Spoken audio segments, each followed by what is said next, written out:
इस वीडियो में हम क्लास 10 मैथ्स की प्रश्नावली 4.1 का क्वेश्चन नंबर 2 करेंगे। इसमें द्विघात समीकरणों के कथन दिए हुए हैं, स्टेटमेंट्स दिए हुए हैं, यानी शब्दों में बात लिखी हुई है और हमें उसको समीकरण में व्यक्त करना है, द्विघात समीकरण में। टोटल 4 पार्ट हैं, 1 बाय 1 इन पार्ट्स को करते हैं। तो पहला पार्ट है, एक आयताकार भूखंड का क्षेत्रफल दिया है, इसकी लंबाई मीटरों में और इसकी लंबाई जो है वो चौड़ाई के दुगने से एक अधिक है। हमें लंबाई और चौड़ाई ज्ञात करनी है। तो बेसिकली हमें समीकरण बनाना है, ध्यान रखना, लंबाई और चौड़ाई नहीं ज्ञात करनी है, बेसिकली हमें इसका समीकरण बनाना है। तो क्या होगा यहां पे, देखिए, माना चौड़ाई बराबर है x। अब आपके मन में एक प्रश्न होगा कि सर आपने चौड़ाई x क्यों ली, आपने लंबाई क्यों x नहीं ली पहले। उसका रीज़न ये है कि आप देख सकते हैं यहाँ पे क्या लिखा है कि लंबाई चौड़ाई के दुगने से एक अधिक है। लंबाई चौड़ाई के दुगने से एक अधिक है, तो लंबाई पहले लिखा है, चौड़ाई बाद में लिखा है। जब भी आपके पास यहाँ पे दो चीज़ें होती हैं तो हमें जो बाद वाली चीज़ है उसको x लेना है और फिर उसके बाद पहले वाली चीज़ लिखनी है, यानी लंबाई और चौड़ाई। आप देख सकते हैं चौड़ाई बाद में लिखा है शब्द और लंबाई पहले है, तो लंबाई चौड़ाई पे रिलेट कर रहा है। तो चौड़ाई को अगर आप x ले लोगे तो लंबाई लिखना आसान होगा। अब अगर आप लंबाई लिखोगे तो क्या होगा, चौड़ाई के दुगने से एक अधिक। अगर आप लंबाई को x लेते तो चौड़ाई लिखना बड़ा मुश्किल हो जाता। तो इसका ध्यान रखना। तो जब भी लंबाई चौड़ाई से ये है, या a की उम्र b की उम्र से इतनी अधिक है, किस इस तरह से होता है, तो जो बाद वाला चीज़ लिखी होती है उसको हम x लेते हैं। इसका रीज़न देखो, एक और बात है कि आप यहाँ पे x और y अलग अलग नहीं ले सकते। आप ये नहीं कह सकते कि मान लो चौड़ाई x है, लंबाई y है और फिर इस तरह से लिखो, ऐसा नहीं करना है आपने, ठीक है।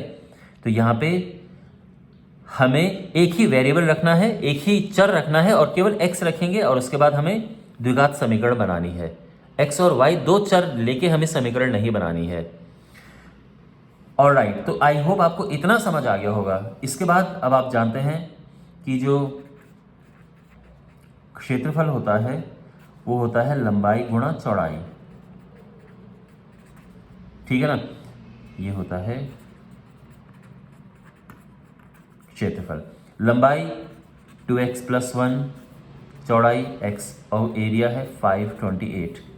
तो ये हो जाएगा 2x² + x बराबर 528, 2x² + x माइनस 528 = 0। और ये जो है हमारा पूरा समीकरण आ गया है, एक द्विघात समीकरण। ओके, तो ये हमारा फर्स्ट पार्ट था। आई होप आपको ये सब समझ आ गया होगा। अब हम करते हैं सेकेंड पार्ट। यहां पर लिखा है दो क्रमागत धन पूर्णांकों का गुणनफल 306 है, तो और हमें पूर्णांकों को ज्ञात करना है। तो दो क्रमागत धन पूर्णांक क्या होंगे,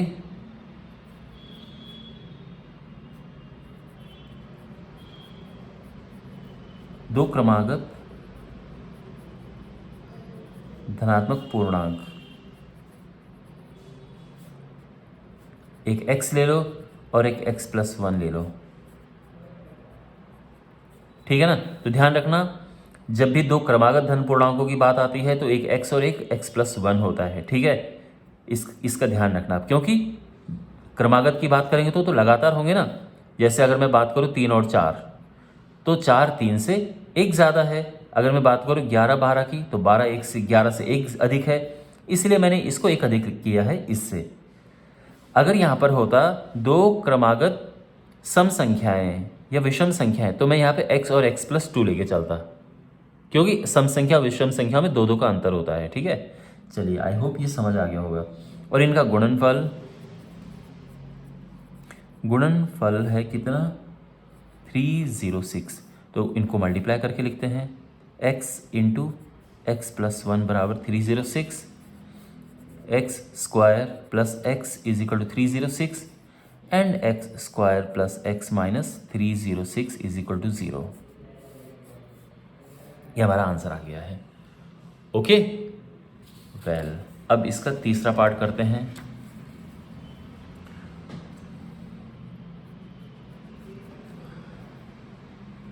रोहन की माँ उससे 26 वर्ष बड़ी है। उनकी आयु का गुणनफल अब से 3 वर्ष पश्चात 360 हो जाएगा। हमें रोहन की वर्तमान आयु ज्ञात करनी है। तो बेसिकली रोहन की माँ उससे 26 वर्ष बड़ी है। किससे? उससे, यानी रोहन से। तो रोहन को हमें x लेना होगा। माना रोहन की वर्तमान आयु क्या? x, ठीक है ना, इसको x लेके चल रहा है। तो माँ की वर्तमान आयु क्या हो जाएगी? x प्लस 26, क्योंकि 26 वर्ष बड़ी है। यहाँ तक बात सारी समझ आ रही है? ठीक है। अब बात करते हैं 3 वर्ष पश्चात। 3 वर्ष पश्चात, तो देखो 3 वर्ष पश्चात क्या है? रोहन की उम्र क्या हो जाएगी 3 वर्ष पश्चात? रोहन की आयु x प्लस 3, क्योंकि उसमें 3 प्लस हो जाएगा। और माँ की आयु, इसमें भी 3 प्लस हो जाएगा, यानी x प्लस 29, ठीक है ना। दोनों का गुणनफल, क्वेश्चन में क्या है कि उनका गुणनफल 360 है। यानी रोहन की उम्र 3 वर्ष बाद इतनी है, माँ की उम्र 3 वर्ष बाद इतनी है। अगर हम इनका गुणनफल करते हैं, मल्टीप्लाई करते हैं, तो ऐसे आता है और ये आ जाएगा 360। अब इसकी हमें समीकरण बनाना है, तो इसका इसमें मल्टीप्लाई करेंगे। x² plus 3x 29x plus 29 87, x² plus 3x plus 29x होता है 32x प्लस 87, और ये इस तरफ आएगा माइनस हो जाएगा बराबर 0। तो ये हो जाएगा x² प्लस 32x माइनस, अब 360 में से 87 गया तो 87 27, 300 में से 27 गया 273, है ना। 7 3 10 16 3, ठीक है। ये आ गया हमारा समीकरण। ऑल राइट, और अब हमारे पास यहाँ पे एक फाइनल क्वेश्चन है, और क्वेश्चन है रेलगाड़ी 400 किलोमीटर की दूरी समान चाल से तय करती है। यदि इसकी चाल 8 किलोमीटर कम होती है तो दूरी तय करने में 3 घंटे अधिक लगते हैं। रेलगाड़ी की चाल हमें ज्ञात करनी है। तो देखो दूरी क्या है, दूरी 480 किलोमीटर। माना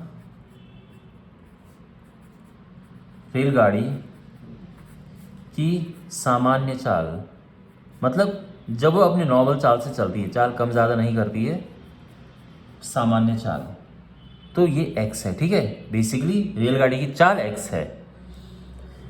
तो अगर चाल x है तो समय उसमें कितना लगता है? सामान्य समय, मतलब जो नॉर्मल टाइम लगता है, जब उसकी स्पीड ज़्यादा नहीं है, नॉर्मल अपनी स्पीड से चल रही है, तो समय आप जानते हैं समय होता है दूरी बटे चाल। दूरी है 480, ठीक है। तो जो चाल है वो x हो जाएगी। आप चाहो तो यहाँ पे किलोमीटर प्रति आवर लिख सकते हो, और वैसे ऐसी कोई आवश्यकता है नहीं है, ठीक है ना। तो समय हो गया ये सामान्य समय है। अभी हमने ये नहीं बोला है कि उसकी स्पीड कम होगी ज़्यादा होगी, ये सब, ठीक है। सामान्य चाल और ये सामान्य समय। अब देखो क्वेश्चन में क्या है कि यदि चाल, अब जो चाल है वो क्या है,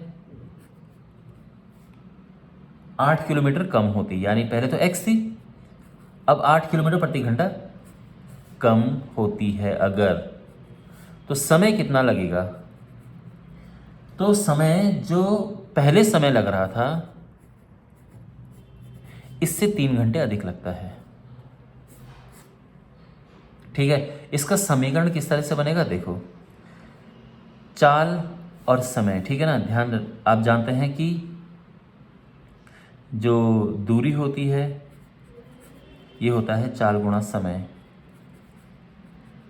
और ऐसा नहीं है, आप समय बराबर दूरी बटे चाल लगा के भी आप निकाल सकते हो, ठीक है ना। तो चाल बराबर समय बराबर, सॉरी, दूरी बराबर चाल गुणा समय। दूरी क्या है 480, वो तो फिक्स है। चाल x-8 और समय ये है, ठीक है। ध्यान रखना कैसे हमने किया, दूरी तो ये क्वेश्चन में गिवन है, हमने चाल को ये मान लिया है तो समय ये हो जाएगा।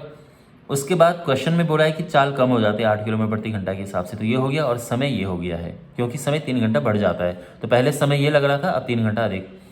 उसके बाद हमने फॉर्मूला वापस लगाया कि दूरी बराबर चाल गुणा समय, क्योंकि दूरी हमें दी है, चाल ये है, ये नई चाल है और ये नया समय है।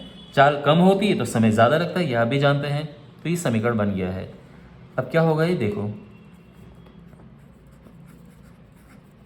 480। अब इसका देखो, इसको करने के दो तरीके हैं कि पहले इसको एलसीएम ले लो और करो, और या फिर सीधे मल्टीप्लाई कर लो। तो एक काम करते हैं, पहले एलसीएम ले लेते हैं। 480 प्लस 3x अपॉन x, ठीक है ना। अच्छा, अब यहाँ पे x का तो यहाँ क्रॉस मल्टीप्लाई हो जाएगा, तो ये 480x हो जाएगा। अब इसका इसमें मल्टीप्लाई होगा, तो ये 480x, इसका इसमें करेंगे तो 3x², फिर इसका इसमें किया तो माइनस 8 0 का 0, 8 8 64, 6 8 6 32 और 6 38, माइनस 24x², ठीक है। 480x से 480x कैंसिल हो गया, और यहाँ पे 24, ठीक है। और अब ये हो जाएगा 3x² माइनस 24x माइनस 3840 बराबर 0। पूरा जो समीकरण है ये 3 से डिवाइड हो जाता है, तो 3 से भाग दे देते हैं, तो ये हो जाएगा x² माइनस 3 8 24 और 3 कम 3 बराबर 0, और ये हमारी समीकरण आ चुकी है। ओके, वेल, तो आई होप आपको ये सब समझ आया होगा। कोई डाउट हो तो पूछना कमेंट बॉक्स में। Subscribe to the channel and अब इस वीडियो को शेयर करें अपने क्लासमेट्स के साथ में। Thanks for watching, see you the next video, take care, God bless you.